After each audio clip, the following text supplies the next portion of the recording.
Tuhan, terima kasih atas pimpinan Engkau pada hari ini. Kami ingin menyiapkan rasa syukur ini dengan benar-benar natural. Ajar kami Tuhan untuk membuka hati kami, untuk menikmati rasa syukur, sehingga kami bisa bersyukur daripada Tuhan yang luar biasa itu. Bapak yang ada dalam surga, kami serahkan hati kami, agar kami belajar Tuhan dengan sungguh tentang rasa syukur itu menjadi kami bahagia. Haleluya. Amin. Rasa syukur itu, kita akan mudah mengucapkan rasa syukur dan menikmati rasa syukurnya pada saat kita berbahagia, pada saat kita merasa tenang. Pertanyaannya, pada saat kita sedih, seakan-akan dunia memusuhi kita, rasanya sulit kan mengucapkan rasa syukur? Padahal, pada waktu mental kita terpuruk, yang bisa mengangkat kita dari keterpurukan dan keadaannya yang sangat terjerambab, rasa syukur sendiri. Dan rasa syukur itu tidak mudah, karena kita hidup itu tidak sempurna. Kadang kita bahagia, kadang-kadang kita tidak bahagia. Karena setiap hari ada saja tantangan hidup. Pada saat kita sakit hati, rasa kehilangan, jika tidak sakit hati, kita akan tenggelam juga, berujung pada depresi. Kenapa menjadi depresi? Karena depresi adalah perasaan yang paling tidak enak dalam hati kita.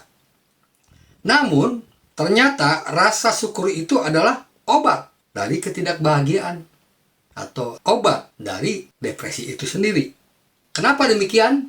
Karena rasa syukur itu menghargai apa yang kita punya dan mengalihkan perhatian dari apa yang tidak kita punya.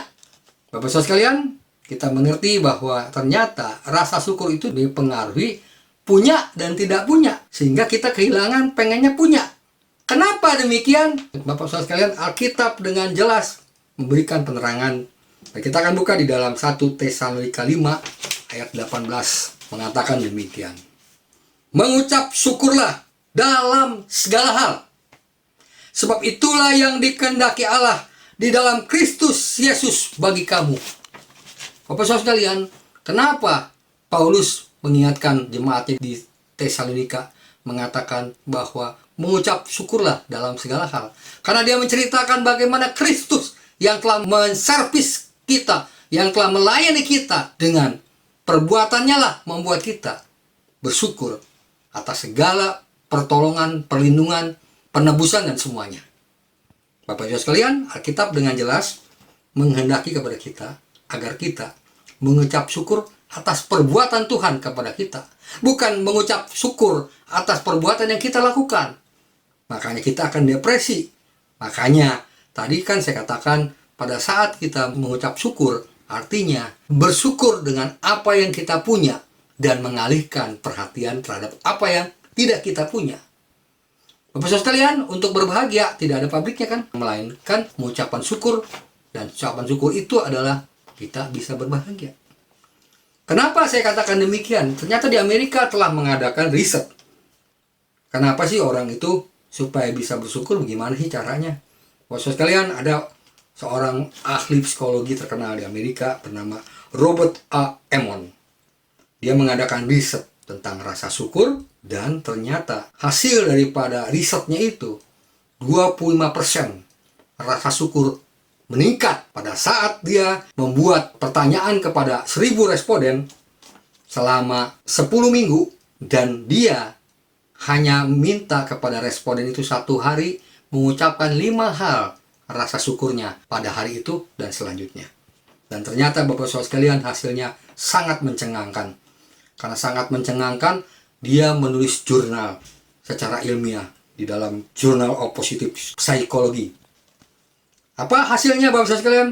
Yang pertama adalah kondisi tubuh para responden yang bisa mengucapkan syukur ternyata meningkat pesat. Dan yang kedua, mereka menjadi murah hati dan welas asih terhadap sesama. Yang ketiga Bapak Saudara sekalian, yang menarik, seperti saat ini kita menghadapi pandemi kan, dari virus itu menyebabkan penyebaran ke seluruh dunia. Hari itu dia menyebarkan virus kebahagiaan, yaitu mencapai 25% hanya dengan 1000 responden.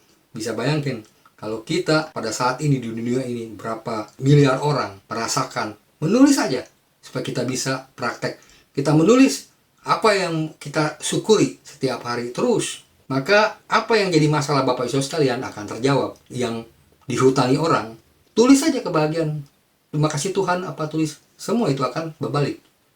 Dan penelitian ini membuktikan, Robert A. Emmons mengatakan bahwa semua yang menjadi kendala hidup ternyata terjawab dengan mengucapkan rasa syukur. Saudara percaya? Amin. Firman Tuhan.